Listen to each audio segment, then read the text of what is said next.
yn y môr a byddo coedwig wedi cuddio dan y tywod. And from this bay a new tale goes, that the king of the sea trees, once a keeper here before the forest was submerged, doth in the springtime, when tides are low, walk round about the ruined oak with great ragged horns, and there he tends the trees and fairy cattle, makes dry the flood and cuts a drain in a most considerate and patient manner. You may not have heard of such a spirit, but now you know the land has borne a myth, received and delivered in our age. Although he is older than the king of Longshank's woe and wears many a layer, if we listen close as thieves, we may yet hear his voice calling above the waves.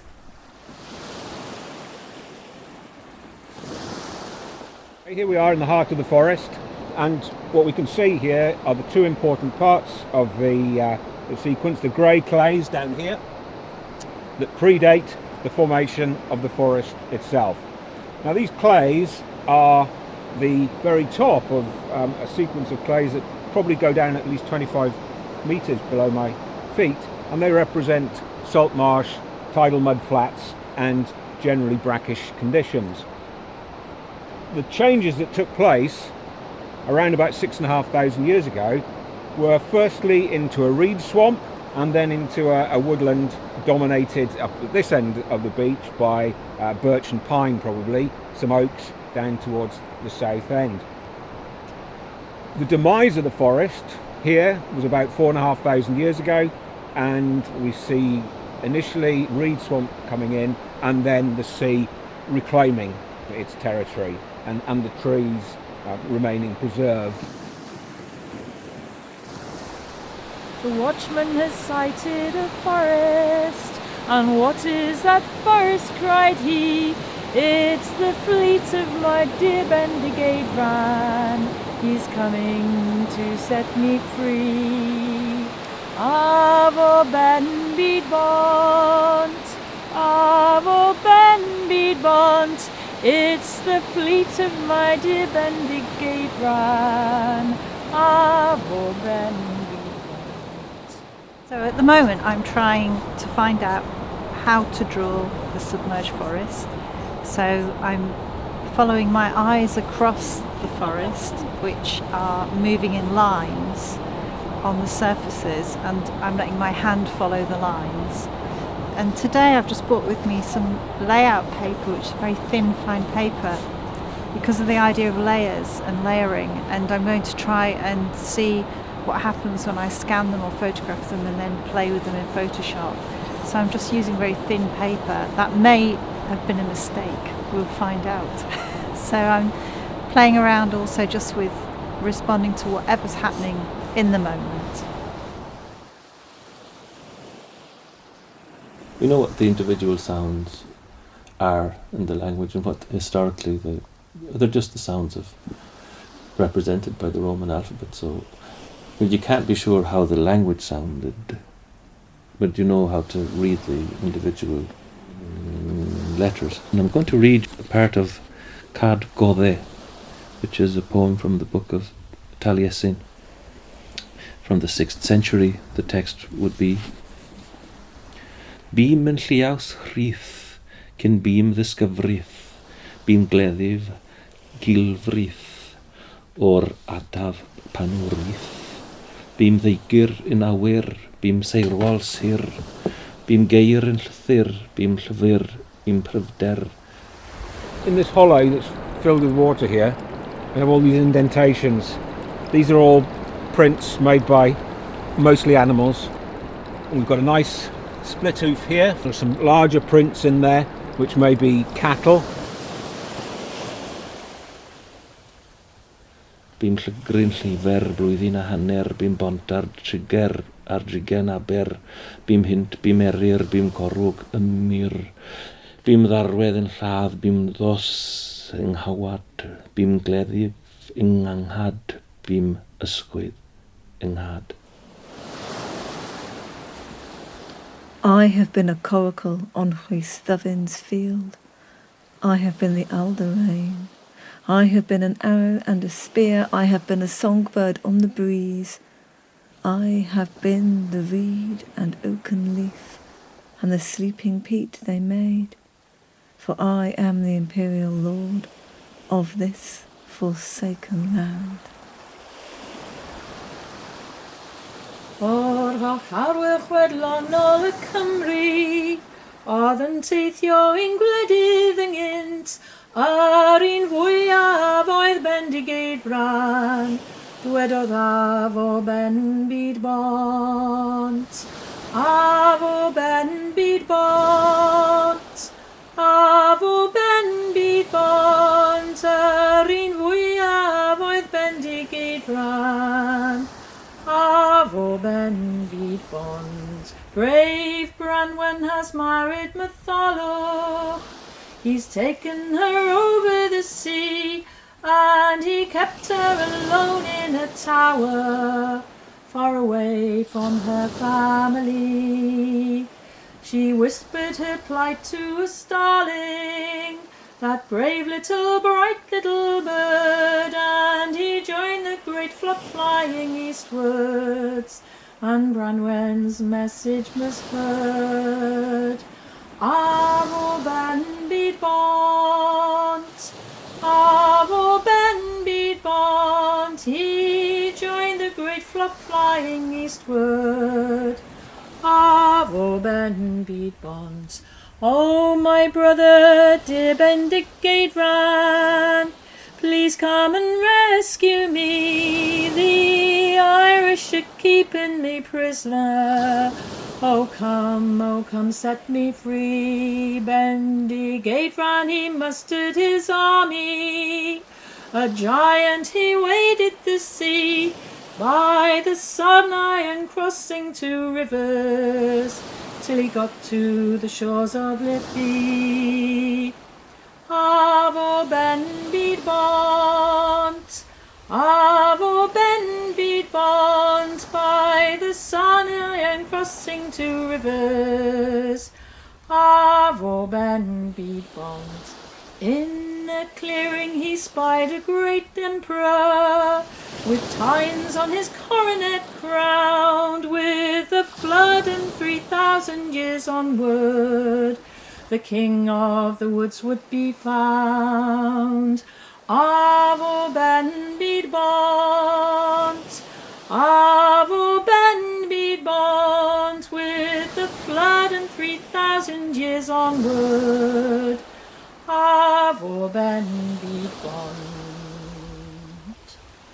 The antlers were found originally by a couple from the Midlands who did exactly the right thing by taking a photograph and informing the authorities, rather than risking trying to lift the antlers themselves and damaging them, or indeed taking them home and putting them on their mantelpiece. They got to us in Lampeter. They have been radiocarbon dated, which involved sending a small fragment of bone from inside the skull off to a laboratory in the States for dating, and the date that has come back is about 3,000 years ago. But what we now know is that the landscape was transformed from the forest into a grassland with some small patches of scrubby trees and channels running through the forest. Now we think it's in one of these channels that the red deer antlers were deposited, and so the dating of these antlers brought our understanding of the landscape changes in Borth forward from, well, we knew about 4,000-year-old demise of the woodland through another 1,000 to 1,500 years after that, so extended our knowledge of the history of the forest. I want to take you back to that time in Borth back in the late 1960s when the Auroch was discovered. When precisely did it appear? It appeared at the end of 1967. They were discovered by a Borth citizen, Erin Morris, who I think was either the local butcher or greengrocer. Certainly the skull and any antlers were not there, and I can't remember actually how much, but I think probably most of the rest of the skeleton.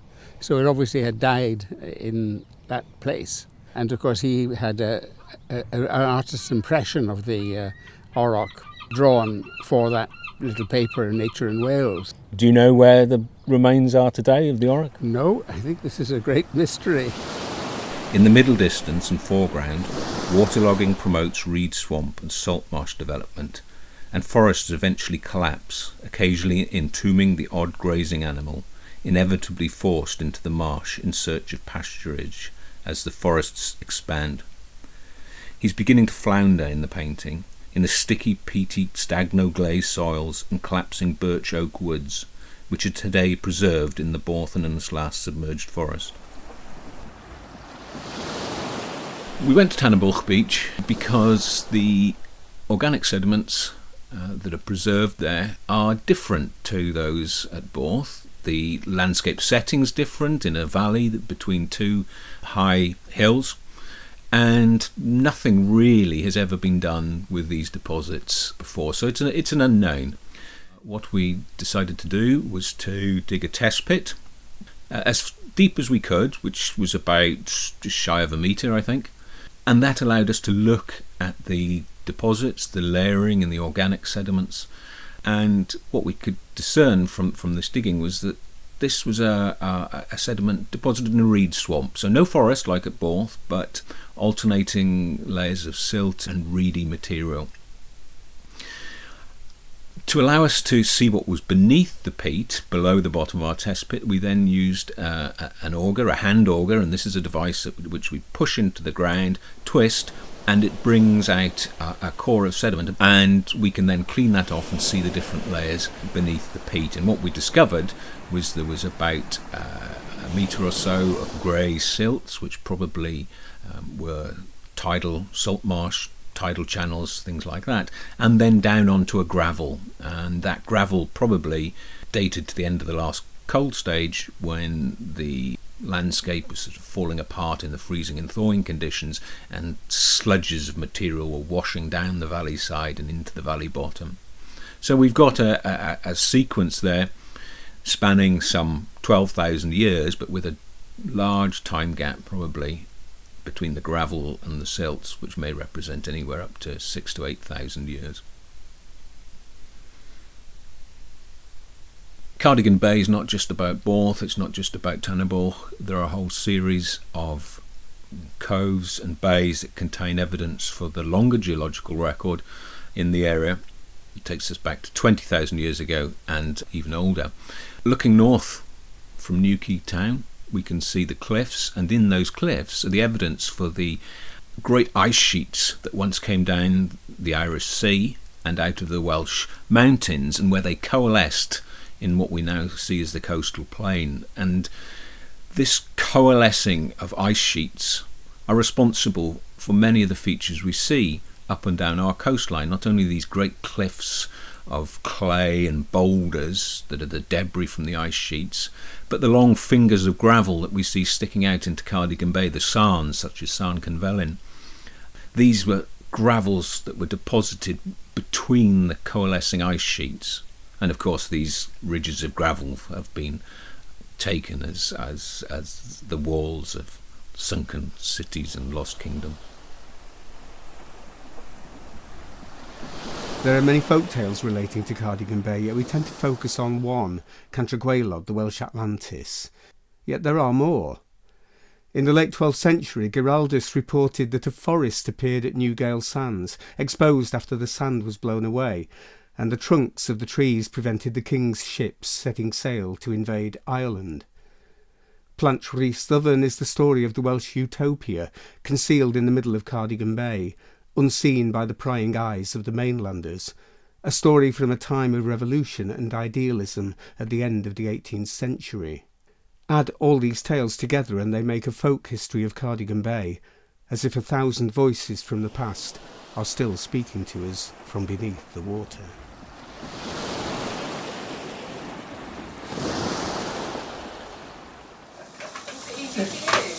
It was easy for me. So you guys haven't worked like this at all, have you? Ever? Never. This is your first collaborative The two of us drawing together. Yep. adventure. Yeah, I think it is. Yeah. We've never drawn on the But same page before. I think both of us know each other's work well enough, Yeah. so that really does help. And each other. Yeah. It's more about knowing each other, Yeah. even more than the work. It doesn't look like it's been two people doing it, Maria. I know. It looks That's like what I was one. thinking, yeah. Well, the division of labour was very good, very Yeah. equitable, like I said. But it's really nice not devising it too deciding. much in advance as well. Because we kind of naturally gravitated to the bits that we either felt we could do or wanted Yeah. to do, and then the other one picked up the other Yeah. thread.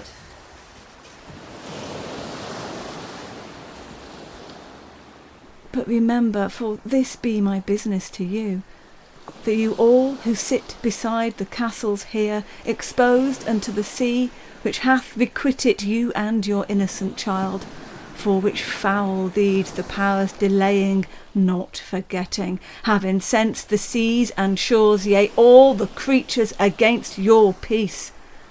By thy own abuse thou art bereft, and do pronounce for me a lingering perdition, worse than any death can be at once.